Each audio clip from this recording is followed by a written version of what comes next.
years. And the last 3 years, he's really been diving into the OpenSearch Service. So he's going to bring us on a level 300 journey about the OpenSearch Service and how that can help with generative AI.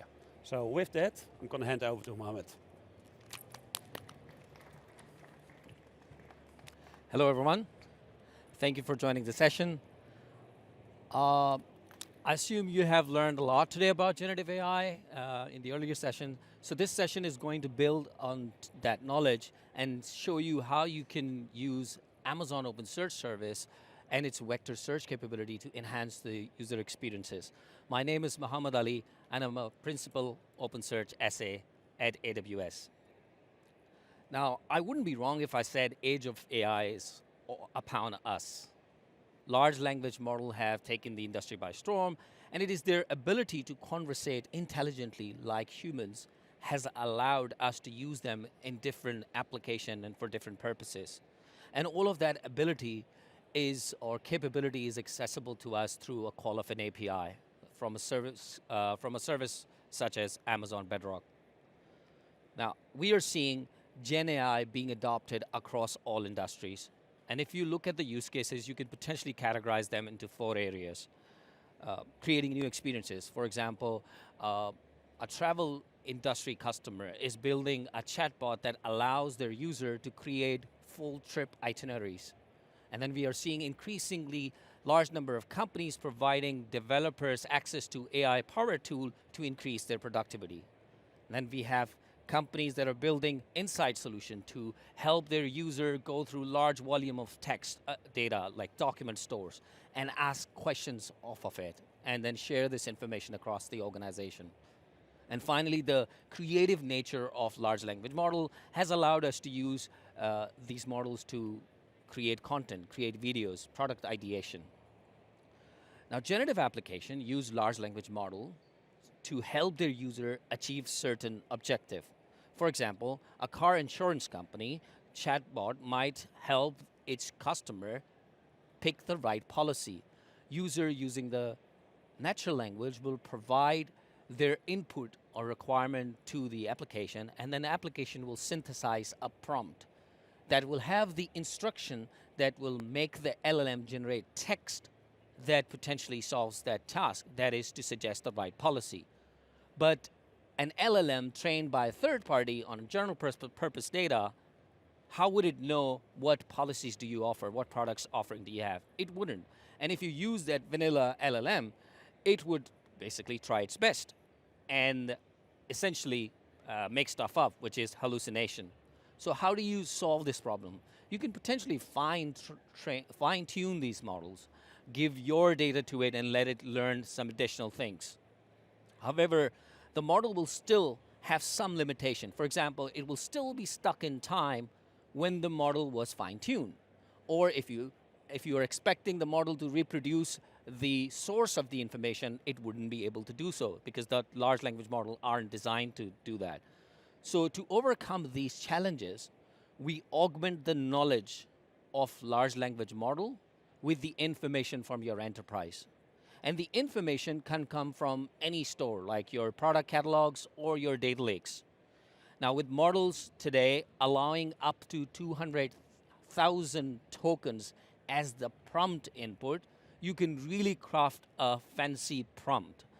Now, a generative application, when crafting a prompt, it will generally include instruction for the model that, what it requires the model to do.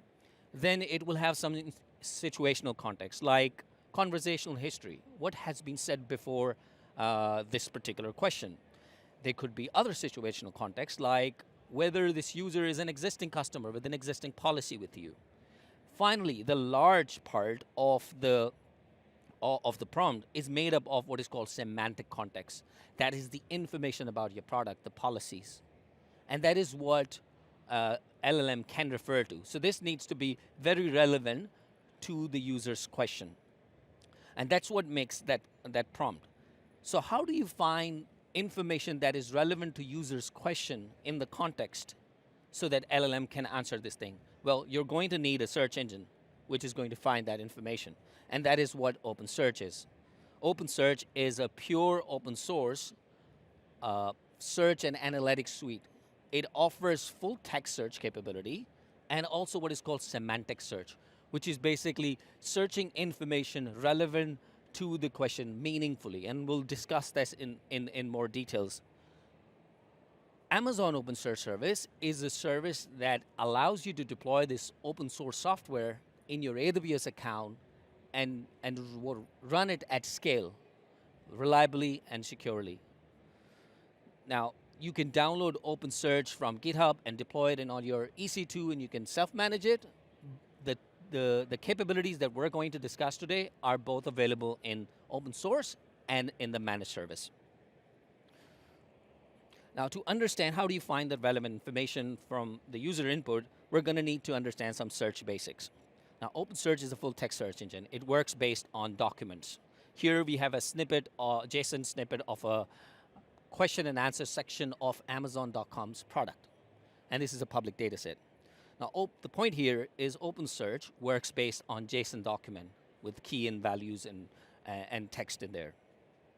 OpenSearch takes these documents and indexes that and creates an index out of it. Index is a core structure in OpenSearch. Now, OpenSearch is a distributed system that it runs on many machines.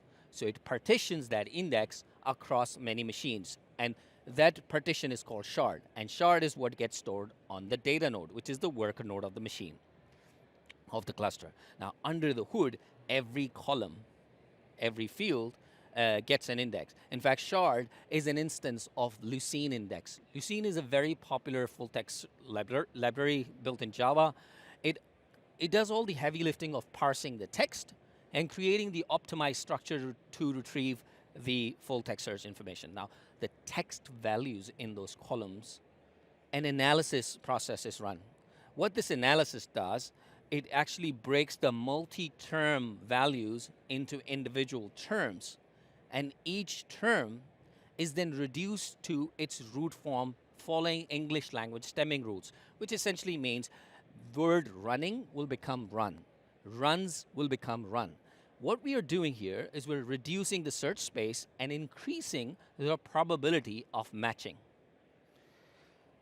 Now, all of these terms will have a posting list next to it, which is the IDs of the document that have terms that the specific term occurs in that particular field.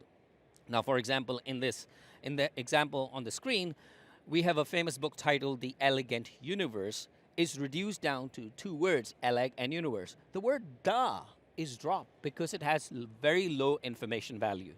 Now, at the search time, if I do not remember the exact title that I'm looking for, so I came up with the search query, the elegance of universal design. Now, this query is taken through the same analysis, and the words will be reduced to universe without an E, eleg, and also the design without the design word. Now, all the books that match that have the title terms universal, universe, designer, design, and elegant or elegance, they will all be matched. So the book that I'm looking for will be one of the search hits, and this return results are scored for their relevance. And that's a key differentiation of a search engine. The search engine is going to look at the results and determine its relevance to the input and return the results and sort that by relevance. And that's what is different from a relational database. A relational database will match the keywords and just return records as is, whereas a search engine like OpenSearch will calculate the relevance. Now, relevance is the measure of how well the information retrieved matched to that of user's information goal. Now, to some extent, it's a subjective process. For example, if I'm searching a good blue sofa on a furniture website, it may mean something to me than to someone else. So you estimate the relevance based on information retrieval sort of probabilistic models. And one such formula is used by OpenSearch. It is called Okapi BM25. So I'm not going to bore you with the details of the formula, but there are certain things here. So the first part is inverse document frequency, which essentially says if a term in the query occurs in a lot of document, that that term might have lower information value in the context. So weigh them low, weigh such terms low. And a query term, if it occurred many times in a single document, then potentially that document is actually about that concept. So weigh that higher. But then there will be long documents like encyclopedia that might discuss universe so many times in different sort of context. However, a book which is like 5 pages that discuss universe design will be more relevant. So the longer documents are negatively penalized. So this normalization happens so that none of a single factor actually overpowers the whole relevance. And that's how OpenSearch calculates this thing. Now this formula works really well if your terms in the query match the terms in the documents or in the index, which is not normally the case. And specifically in generative AI, when we are talking to artificial intelligence, we have this notion that the AI understands language. I don't really need to use the exact words. So what is important is I have the right meaning. So the words may be sort of, there will be intent that of the query that will have some hidden meaning behind the words. So in this situation, you might have a case where a user might ask, find me astrophysics books that talk about nature of existence and meaning of life. So how do you take that and match the titles that we were discussing before? Now this is exactly where vector embeddings will come to help us. The vector embedding captures the meaning of a text passage in, and represent that in a numerical sort of way, essentially an array of floating point numbers. So how do we convert these text blobs into this numerical representation? That's where large language models come in. So there are embedding models that take the input text and generate embedding as the output. Now OpenSearch can also talk to one such LLM, take your text, convert that into embedding, and store that in the index. Then it gives you ability to search the vectors or the items based on similarity. So what do I mean by similarity? A similar vector actually means the vectors that are close, or the items in the index that are close in proximity in that vector space. Now underlying assumption here is the LLM will map the text into a location in a higher dimension vector space.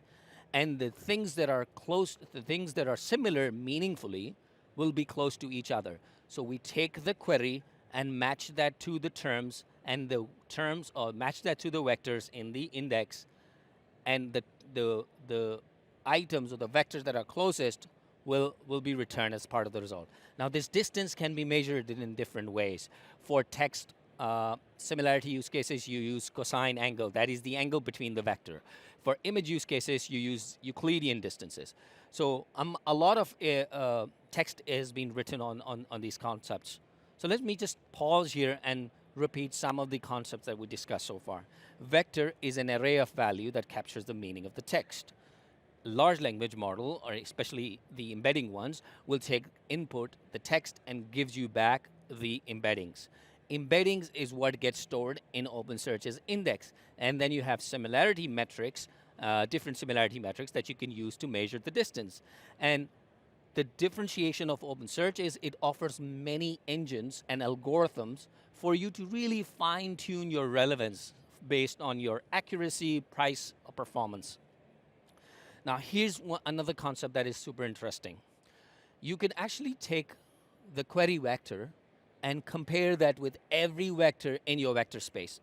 But when you're working with millions of vectors, calculating that distance can be computationally very expensive and very time consuming, which is why efficient algorithms have been built by research community.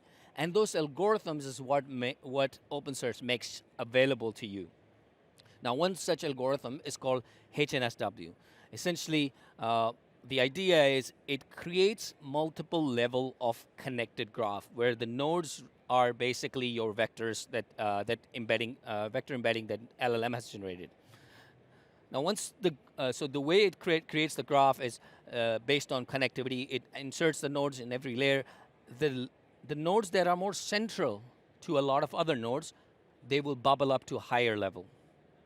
So once the graph is constructed at the query time, you start from the top layer, which is the least dense layer, and have fewer vectors. So you compare the vector, and the one that is closest to your query is the one you pick, and you go down below it using using the navigation mechanism. Now, within that space where it navigated, it will find more, it is highly likely it will find more vectors that will be close to each other. So this algorithm quickly converges and finds you the top matches to that of your query without having to look all the vector space. Now, another such algorithm is called IVF, inverted file. It's built by Meta, and it is available to us through a library called FICE, which is available under OpenSearch. Now, this algorithm requires some training. It takes your data, understand what the data looks like, the clustering, and then it creates what is called buckets, which basically is grouping of your vectors. Then at the search time, the query is matched against the centroid of the buckets. And the buckets that have the centroid closest to your queries are picked and searched exhaustively. Again, algorithm to prune the whole big vector space and only look in the part that are meaningfully closer to your query. And these both algorithms are available in OpenSearch. Now, you don't really need to know all these details and how they work. It's just the idea that this is a way to approximate your searching rather than exhaustive searching. You can create the index in OpenSearch by just using the default vector engine, which is NMSlib, and it's and you can create HNSW-based index. Then you can insert the vector using the bulk API. Here we just have 2-dimension vectors. Then at the search time, you can say, this is my vector, this is the query vector, and find me k. Here we're saying k equals to 2. Find me 2 top results based on this particular vector. In fact, you can combine this vector search, because OpenSearch is a full text engine, you can combine that with the text search capability, which is super rich. And you can tune how you can marry these 2 results. So there could be a set that is matched and returned from the vector search, meaningfully similar records, and the set that has matched the words, which matches the keywords. And when you combine them, you can tell OpenSearch 70% weight given to the vectors, 30% to the keyword, and it actually gives you really relevant result, and it gives you really good control. In fact, you can filter also. You can say, before you run the vector search, filter the data by genre physics, and then look into the vectors from there. So how would you work with the embeddings here? You would take basically the information, which could be your documents. You would chunk them, because documents could be large, and LLM will have a limited input window. And each chunk will get its embedding, and these embeddings will get stored in OpenSearch's index. And then you will use one of the algorithm that I mentioned above to search the meaningfully similar data, and then you embed that into the semantic context of your prompt. And that's basically what we were discussing, the semantic context. So that's how you actually create that prompt. Now, OpenSearch comes with 2 flavors. One is called provision, the other one is called serverless. Provision gives you the ability to pick the type of instances you want to use for your data nodes. You can really fine-tune the CPU, memory, and disk ratios in there by picking the right instance type for you. And then you decide the sharding strategy. Now, if you don't want to take all of these decisions, you can go serverless. You just give AWS the data, and AWS will manage this query, will manage these vectors and full text data for you. Now, serverless and provision both have vector search capability. In fact, serverless integrates with Amazon Bedrock's knowledge base, which is basically a feature to create Q&A chatbots quickly over your large volume of text or document repositories. And provision also has an integration with Amazon Bedrock, which is through a plugin called Neural Plugin. Now, the way Neural Plugin work is you create an integration with Bedrock, and then Neural Plugin within OpenSearch can use that integration with Bedrock to talk to the LLM at the indexing time take your document text, convert that into into embedding, and store that in the index. And at the search time, it is going to take your query, so you pass it the same way, the query, which is text. It will go to Bedrock, convert that into embedding, and search that from your index. Now, how would we take all of that and inspect this neural plugin and build a generative AI application architecture? So here, you will see that first step is to create that integration between OpenSearch and a third-party LLM model provider. Now, Bedrock is one such service. We also offer integration with OpenAI.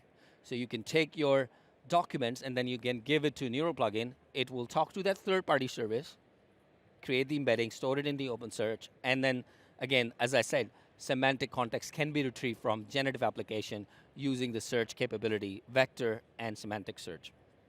Now, is this the only way to search semantic data, semantically similar data? Not really. There is another technique called sparse search.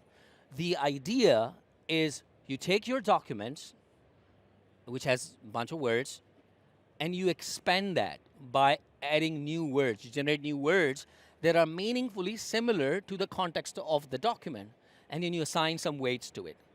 You take these extra words and you put them in the same index as your keywords index. Now you have additional words, which means the vocabulary mismatch problem is reduced. So you can actually take your query and match that against that expanded list and the existing document list. And that will give you a really good chance of matching semantically similar data. Now here's the thing, you can expand the query also and get additional words from the query. So now you have two large sets of words, one that is from the query, one from the document and its expanded list. And then you can marry them together and you will have a lot of overlaps, and those weights will be used to calculate the relevance. And that's basically a really neat way to do semantic search. Now apparently this capability improves your BM25, the regular keyword search, about 10 to 17%, and even it improves on vector search about 14%. And it uses less RAM than the vector capability. Now I've put all of that concept together into a quick demo where we'll see the difference between keyword search and the vector search, and then we'll see how we can use that in a Gen AI application.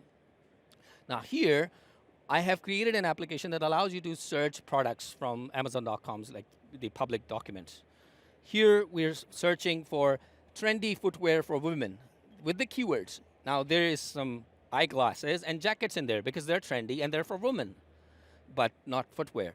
So, but we were looking for footwear. So so that's basically your keyword search. If I change that to vector search and use the same query to run the search, you will see now the items are footwear because that's what the embedding is doing for us.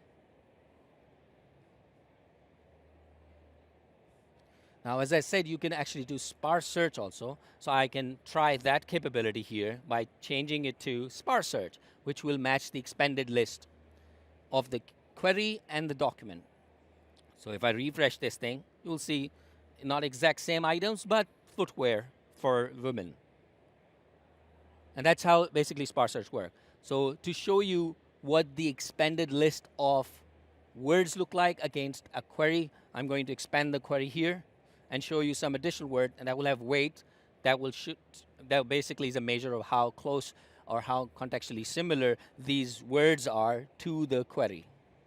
And same case with the documents. If I expand one of the list of the document, it has the word shoes in it, it has women in it, she, flare, elegant, and whatnot.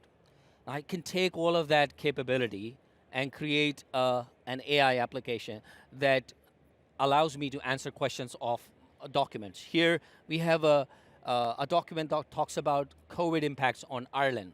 And it has a bunch of text. So I've actually taken the chunks out of it, all of them, tables out of it, and images out of it, and use a multimodal Amazon title embedding model to convert all of that into embedding.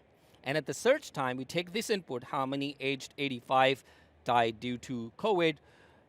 We run this search, it will find the chunk that has the answer for this particular question and retrieve that using the vector search.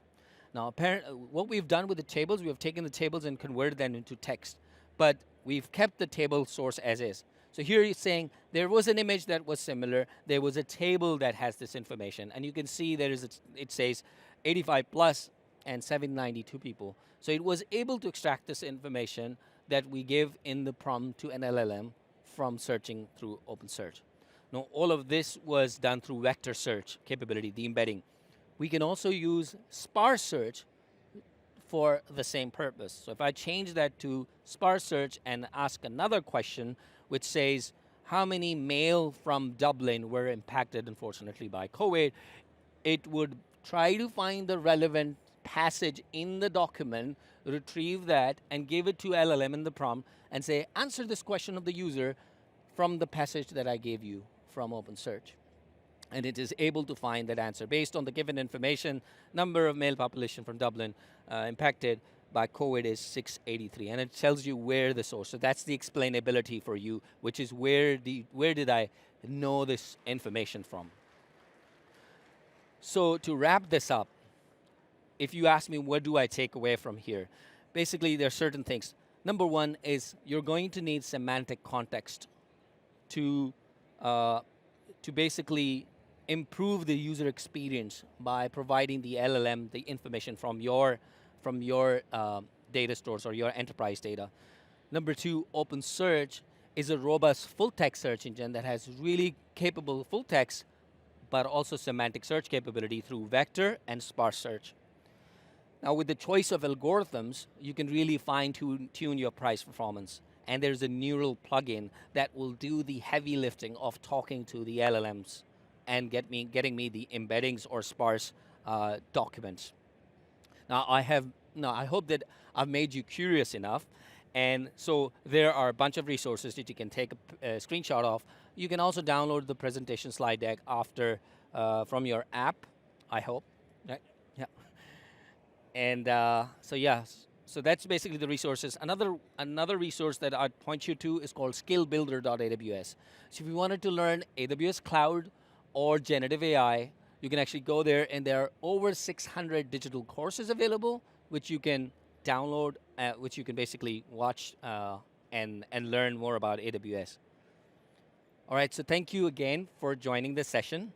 And there's a survey, as usual, in your app that we'd like you to fill and tell us how we can improve our sessions. And yes, have a great rest of the summit. Thank you, Mohammed. That was really, really, really good.